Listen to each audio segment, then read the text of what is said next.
Oke, Assalamualaikum warahmatullahi wabarakatuh. Jadi, untuk pertemuan hari ini, saya akan membahas soal ulangan harian tentang sel yang sudah kalian kerjakan sebelumnya, ya.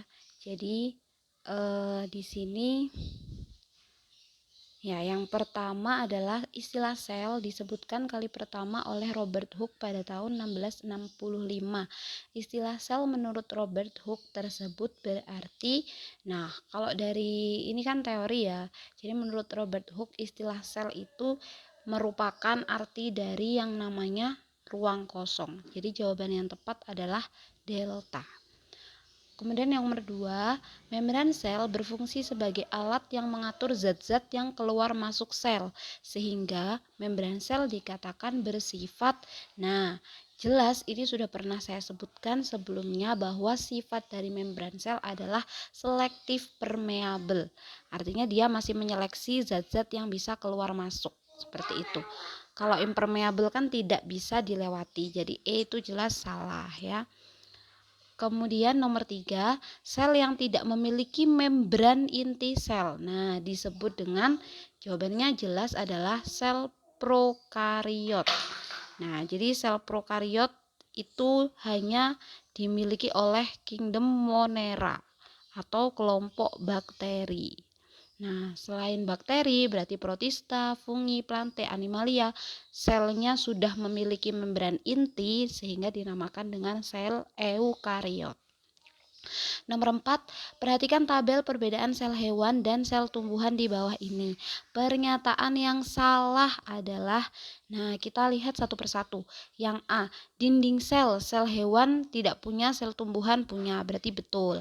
Yang B, sentriol itu organel yang berperan untuk pembelahan sel. Nah, sentriol hanya dimiliki oleh sel hewan dan sel tumbuhan tidak punya. Berarti yang B salah. Kita lanjut ke yang C ya. Lisosom adalah organel yang berperan dalam pencernaan sel. Nah, lisosom hanya dimiliki oleh sel hewan. Jadi C betul. Yang D, vakuola. Vakuola pada sel tumbuhan sangat besar. Sedangkan pada sel hewan ada yang ada, tapi kalau ada sangat kecil dan ada yang tidak. Jadi yang D ini betul. Kemudian yang E, plastida. Plastida hanya dimiliki oleh sel tumbuhan. Jadi yang E juga betul, sehingga pernyataan yang salah jawabannya adalah B. Nah, sedangkan nomor 5, bagian yang hanya terdapat pada sel tumbuhan adalah, nah ini ya, nukleus dan vakuola. Nukleus adalah inti sel. Inti sel ada di sel tumbuhan dan sel hewan. Jadi salah yang nukleus, tapi vakuolanya betul. Yang B, lisosom dan plastida. Nah, lisosom tadi sudah saya jelaskan bahwa lisosom adanya di sel hewan. Nah, sel tumbuhan justru tidak punya, jadi B juga salah. Sedangkan yang C, plastida dan dinding sel. Nah, ini betul ya, jadi plastida dan dinding sel hanya ada pada sel tumbuhan. Sedangkan yang D, tadi sama, lisosom salah. Sedangkan yang E, mitokondria. Mitokondria ini ada di sel hewan dan ada di sel tumbuhan. Jadi jawaban yang tepat adalah yang C. Oke, kemudian kita lanjut ke nomor selanjutnya. Nomor 6. Transport zat secara aktif adalah, nah di sini jelas ada transport secara aktif. Namanya aktif itu berarti memerlukan energi. Nah, dari opsi ini yang ada kata memerlukan energi antara D dan E. Nah, kita lihat yang D, pengangkutan yang tidak memerlukan energi. Nah, berarti ini kata tidak berarti jelas salah. Nah, yang E, pengangkutan yang memerlukan energi dan merupakan gerakan satu arah. Jadi jawaban yang tepat adalah yang E. Untuk nomor 7, untuk mempelajari lisosom, sel yang paling memungkinkan untuk diamati adalah, nah sekali lagi, harus diingat bahwa lisosom adalah organel sel yang berperan dalam pencernaan intraseluler atau pencernaan dalam sel. Sel yang paling memungkinkan, yang paling banyak organel lisosomnya, jelas itu adalah sel darah putih atau leukosit. Kenapa? Karena sel darah putih atau leukosit adalah sel darah putih yang memiliki fungsi untuk pertahanan tubuh ya. Jadi dia yang memakan mikroorganisme, benda asing atau sel-sel tubuh yang mengalami kerusakan, sehingga otomatis dalam sel darah putih terdapat banyak lisosomnya. Oke, nomor 8, laktosa adalah disakarida gabungan antara glukosa dengan, nah ini juga adalah teori, jadi kalian harus lihat di buku kalau laktosa itu adalah gabungan dari glukosa dan galaktosa. Jadi jawabannya adalah bravo. Nah, kemudian nomor 9, perhatikan model percobaan osmosis berikut. Ini adalah soal UN 2014. Pernyataan yang benar dari hasil percobaan di atas adalah, jadi ini ada sel tumbuhan, bisa sel kentang misalnya. Nah, ada sel tumbuhan yang direndam dalam larutan X, Y, dan Z. Dilihat anak panahnya, coba ya. Pada larutan X, anak panahnya di sini anak panah yang masuk dan anak panah yang keluar jumlahnya sama atau seimbang. Maka bisa dipastikan bahwa larutan X itu merupakan larutan isotonis. Karena larutan isotonis adalah larutan yang konsentrasinya sama, sehingga air yang masuk dan air yang keluar sama. Sedangkan pada gambar Y, coba dilihat gambarnya dan dilihat anak panahnya. Pada gambar Y terlihat anak panahnya semua masuk ke dalam. Nah, kalau kita mengingat lagi pengertian osmosis, osmosis adalah peristiwa perpindahan air dari konsentrasi rendah ke konsentrasi tinggi, begitu kan? Rendah itu hipo. Berarti bisa dipastikan bahwa air yang di luar ini bersifat hipotonis atau rendah. Nah, sedangkan air yang ada di dalam kentang berarti bersifat hipertonis. Karena itu makanya air masuk ke dalam kentang. Nah, berarti bisa diketahui bahwa larutan Y itu berarti adalah bersifat hipotonis, sehingga menyebabkan sel tumbuhan itu menjadi turgid. Sedangkan yang gambar Z, coba dilihat, yang gambar Z anak panahnya semua keluar dan terlihat bahwa membran sel mengkerut. Nah, arti osmosis adalah peristiwa perpindahan air dari hipotonis ke hipertonis. Berarti dapat diketahui bahwa larutan yang ada di yang merendam ini berarti adalah larutan hipertonis. Nah, karena larutannya hipertonis mengakibatkan air yang ada dalam sel keluar dan membran sel mengkerut dan terjadilah peristiwa yang namanya plasmolisis. Nah, oke. Lalu kita tinggal eliminasi opsinya. Pada opsi A itu pada percobaan X prosesnya yaitu direndam pada larutan hipertonis, terjadi pembengkakan sel, berarti jelas salah. Yang B proses percobaan Y itu merupakan kentang yang direndam pada larutan isotonis. Nah, salah ya. Nah, berarti yang B juga salah. Nah, kemudian kita lihat yang C. Yang C, Z merupakan larutan hipertonis dan terjadi plasmolisis. Nah, ini sesuai ya dengan yang tadi, bahwa Z tadi merupakan larutan hipertonis dan terjadi plasmolisis. Nah, yang X tadi hipertonis ini salah. Lalu coba kita lihat yang E. Y pada larutan hipotonis. Betul. Y memang direndam pada larutan hipotonis, tapi bukan terjadi plasmolisis. Yang benar tadi adalah seharusnya terjadi turgid.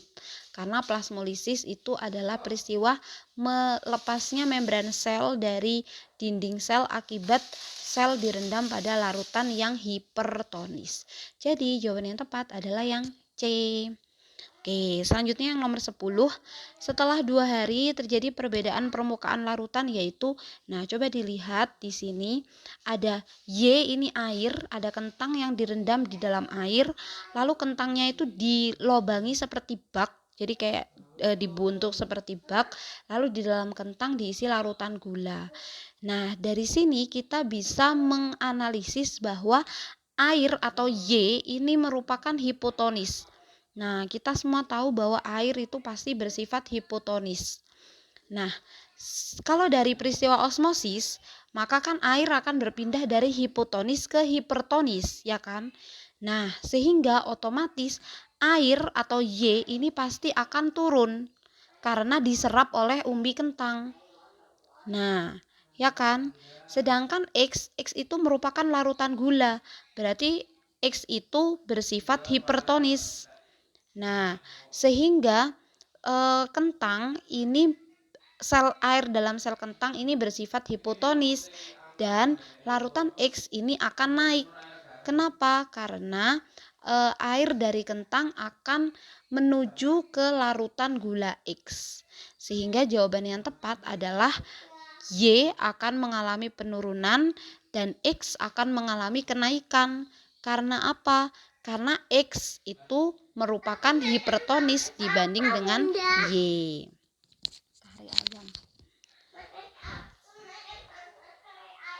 Nomor 11, perhatikan gambar sel dan organel sel di bawah ini. Nama dan fungsi organel di atas adalah, nah jelas ya, ini kalau kita perbesar gambarnya kan seperti ini ya. Nah, seperti kayak hotdog yang diberi mayones. Dan ini ada pada sel hewan, tapi sebenarnya ini jelas adalah organel mitokondria. Mitokondria tidak hanya ada pada sel hewan, tapi juga ada pada sel tumbuhan. Dan mitokondria adalah organel yang berperan dalam respirasi sel atau menghasilkan energi. Jadi jawaban yang tepat adalah yang B. Oke, selanjutnya nomor 12. Perhatikan gambar sel hewan berikut. Organel X berfungsi untuk, nah kalau dari gambar jelas organel X ini adalah badan Golgi, ya kan. Nah, badan Golgi atau aparatus Golgi adalah organel yang berperan dalam sekresi zat. Jadi jawaban yang tepat adalah yang A. Nomor 13, pada bagian struktur membran sel berikut ini, bagian yang ditunjukkan huruf X, Y, dan Z adalah, nah ini adalah struktur membran sel. X ini yang berbentuk lingkaran, jelas itu adalah fosfat, ya kan? Sedangkan Y itu yang seperti batang korek api, itu adalah lipid, sehingga gabungan fosfat dan lipid dinamakan dengan fosfolipid. Sedangkan Z ini kan seperti anten ya bentuknya, itu adalah karbohidrat atau glukosa, dan glukosa ini pada Z ini menempel pada lipid, sehingga Z ini disebut dengan glikolipid. Nah, jadi jawaban yang tepat secara berurutan X adalah fosfat, lipid, dan glikolipid. Jawabannya adalah delta. Kemudian nomor 14, berdasarkan tabel berikut, hubungan antara organel sel dan fungsinya yang benar adalah mitokondria berfungsi untuk proses autolisis. Jelas salah. Autolisis itu adalah proses penghancuran sel tubuh sendiri. Berarti yang berperan dalam proses autolisis seharusnya adalah lisosom. Nah, plastida merupakan proses respirasi. Nah, respirasi sel itu juga bukan plastida karena respirasi sel itu dilakukan oleh mitokondria. Nah, jadi B juga salah. Sedangkan yang C, ribosom. Ribosom adalah organel yang berperan untuk sintesis protein. Walaupun enzim itu juga salah satu jenis protein, tapi sebelum menjadi enzim, protein itu harus diolah terlebih dahulu melewati RE kasar dan badan Golgi. Jadi tidak bisa ribosom langsung menghasilkan enzim.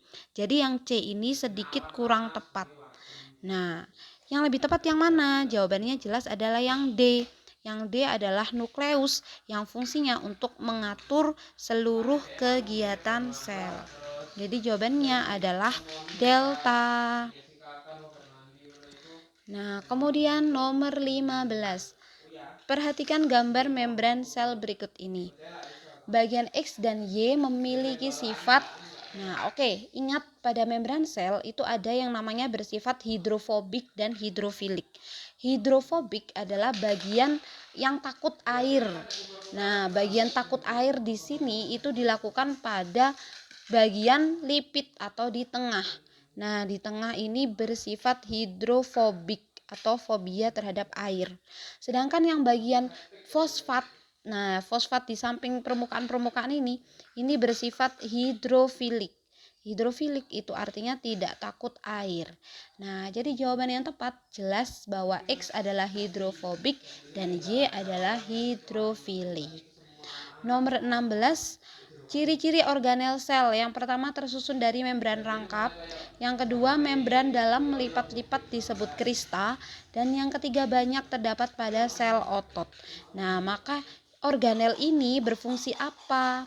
Nah, ingat, ada membran dalam melipat-lipat yang disebut krista dan banyak terdapat pada sel otot. Sel otot adalah sel yang berperan fungsinya harus membutuhkan energi karena yang melakukan kerja tubuh. Sehingga organel yang banyak pada sel otot itu adalah mitokondria. Nah, jadi organel di sini itu maksudnya adalah mitokondria. Nah, mitokondria berfungsi apa? Mitokondria berfungsi untuk menghasilkan energi atau tempat terjadinya respirasi aerob dalam sel. Jadi jawabannya adalah A. 17. Fungsi dari ribosom adalah, jelas ya jawabannya pasti adalah sintesis protein. Nomor 18, peristiwa terlepasnya membran sel dari dinding sel pada sel tumbuhan disebut dengan, nah jawabannya jelas ini adalah plasmolisis. Kemudian nomor 19, nomor 1 dan nomor 2 adalah, nomor 1 di sini jelas ini adalah fosfolipid rangkap, ya kan? Sedangkan nomor 2 itu jelas adalah seperti anten dan dia nempelnya pada lipid, berarti itu adalah glikolipid. Jadi jawaban yang tepat adalah yang delta. Kemudian nomor 20. Apabila sel darah berada pada larutan hipotonis, maka yang terjadi adalah, nah ingat, sel darah ini adalah sel hewan. Apabila sel darah terjadi pada larutan hipotonis, nah misalkan ini sel darah, ini larutan hipotonis. Yang terjadi apa? Osmosis adalah peristiwa perpindahan air dari larutan hipotonis ke hipertonis. Berarti di dalam sel darah ini bersifat hipertonis, di luar larutannya hipotonis. Berarti jelas air akan masuk semua ke dalam, ya kan? Air akan masuk ke dalam sel. Nah, akibatnya apa kalau air semua masuk ke dalam sel? Seperti balon, karena sel hewan tidak punya dinding sel seperti balon, nanti lama-lama dia akan pecah, ya kan? Nah, sehingga jawaban yang tepat adalah E. Lama-lama akan terjadi lisis, yaitu sel pecah karena terlalu banyak air yang masuk. Nah, Kemudian nomor 21. Perhatikan gambar sel hewan berikut. Organel pada X adalah, nah ini jelas X ini adalah organel Re kasar. Nah, adalah Re kasar. Coba kita lihat opsinya. Re kasar. Nah, Re kasar di sini fungsinya yang paling tepat adalah dari opsi, jawaban yang paling tepat adalah transportasi zat. Jadi jawabannya adalah bravo. Nomor 22. Nomor 22. Nah, Perhatikan gambar sel hewan di bawah ini. Bagian yang ditunjuk dengan C, E, F, dan G berturut-turut adalah, nah, ini kita lihat dulu mana yang C, E, F, dan G. C itu ini. Nah, maka C ini jelas adalah Re kasar, ya kan?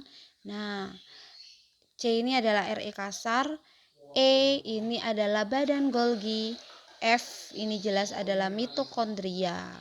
Nah, sedangkan A ini adalah lisosom, sedangkan B ini ribosom, dan D ini adalah Re halus, dan G ini adalah nukleus. Jadi jawaban yang tepat adalah yang E. Nomor 23. Perhatikan gambar sel beserta bagian-bagiannya berikut ini. Fungsi dari organel X ini adalah plastida, ya. Plastida gambarnya kan seperti ini kan, seperti begini.